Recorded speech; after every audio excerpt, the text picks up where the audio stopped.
porque el Hijo del Hombre no vino para ser servido, sino para servir, y para dar su vida en rescate por muchos. Esta frase es una de las más conocidas y profundas del Evangelio, pues resume el propósito y la misión de Jesucristo, nuestro Salvador. A continuación, te presento mi narración, que espero que te sea de bendición y edificación. Jesús había terminado de enseñar a la multitud y se retiró con sus discípulos a un lugar apartado.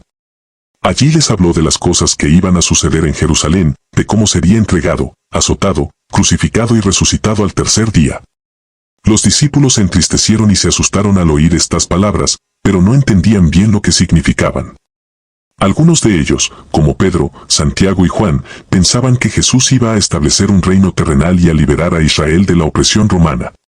Otros, como Judas Iscariote, tenían planes egoístas y ambiciosos y buscaban su propio beneficio. Entre ellos surgió una discusión sobre quién sería el mayor en el reino de Jesús. Cada uno quería tener un lugar de honor, de poder, de prestigio. Se comparaban unos con otros, se enorgullecían de sus obras, se disputaban los primeros puestos. Jesús, que conocía los pensamientos y los corazones de sus discípulos, les llamó la atención con amor y les dijo: Ustedes saben que los gobernantes de las naciones se enseñorean de ellas, y que los grandes ejercen autoridad sobre ellas. No será así entre ustedes, sino que el que quiera hacerse grande entre ustedes será su servidor, y el que quiera ser el primero entre ustedes será su esclavo, tal como el Hijo del Hombre no vino para ser servido, sino para servir, y para dar su vida en rescate por muchos. Mateo 20, 25-28. Estas palabras sorprendieron y desconcertaron a los discípulos. ¿Cómo podía ser que el mayor fuera el servidor y el primero el esclavo? ¿Qué clase de reino era ese? ¿Qué sentido tenía dar la vida por otros? Ellos no comprendían que Jesús les estaba enseñando el verdadero significado del amor, de la humildad, de la entrega, de la obediencia. Ellos no sabían que Jesús estaba a punto de demostrar con su propia vida lo que acababa de decir. Jesús entró en Jerusalén montado en un burrito y fue recibido con alabanzas y aclamaciones por la gente que extendía sus mantos y ramas de palmera en el camino. Parecía que todo el pueblo le reconocía como el Mesías, el Hijo de Dios, el Rey de Israel. Pero pronto esa misma gente cambiaría su grito de «Hosanna» por «Crucifícalo». Jesús sabía que le esperaba el sufrimiento, el rechazo, la traición, la muerte. Pero no se echó atrás, sino que siguió adelante con firmeza y valor, dispuesto a cumplir la voluntad de su Padre. La noche antes de su pasión, Jesús celebró la Pascua con sus discípulos. Allí les lavó los pies, como un gesto de servicio y de amor. Les dijo que Él era el pan de vida, que se partía por ellos, y que su sangre era el nuevo pacto, que se derramaba por ellos. Les mandó que se amaran unos a otros, como Él les había amado. Les advirtió que uno de ellos le iba a traicionar, y que todos le iban a abandonar. Les consoló con la promesa de que les enviaría al Espíritu Santo, y que les preparaba un lugar en el cielo.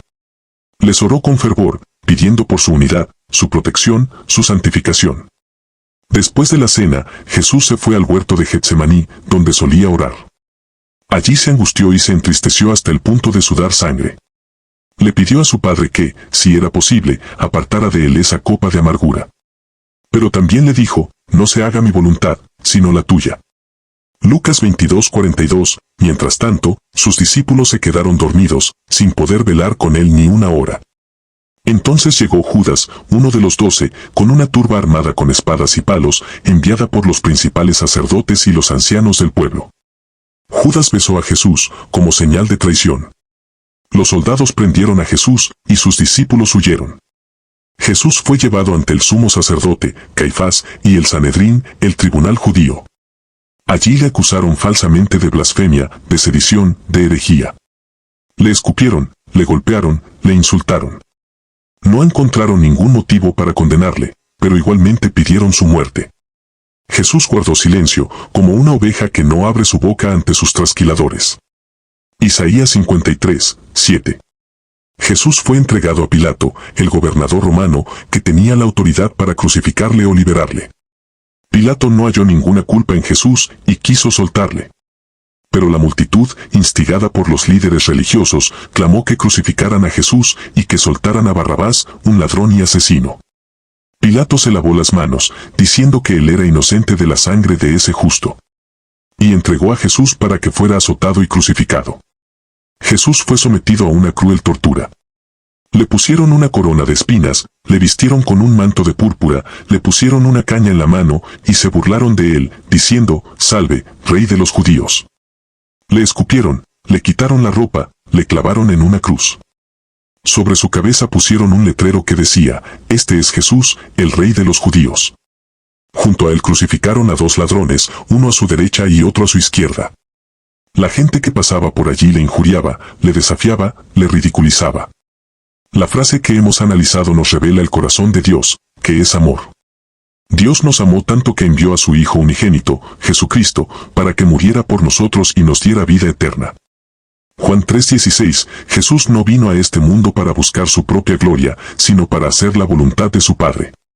Jesús no vino a este mundo para ser servido, sino para servir. Jesús no vino a este mundo para condenar, sino para salvar. Jesús no vino a este mundo para reinar, sino para sufrir. Jesús no vino a este mundo para quedarse, sino para dar su vida en rescate por muchos. ¿Qué significa que Jesús dio su vida en rescate por muchos? Significa que Él pagó el precio que nosotros no podíamos pagar, para liberarnos de la esclavitud del pecado y de la muerte. La Biblia dice que todos hemos pecado y estamos destituidos de la gloria de Dios. Romanos 3:23, la Biblia también dice que la paga del pecado es muerte, pero el don de Dios es vida eterna en Cristo Jesús.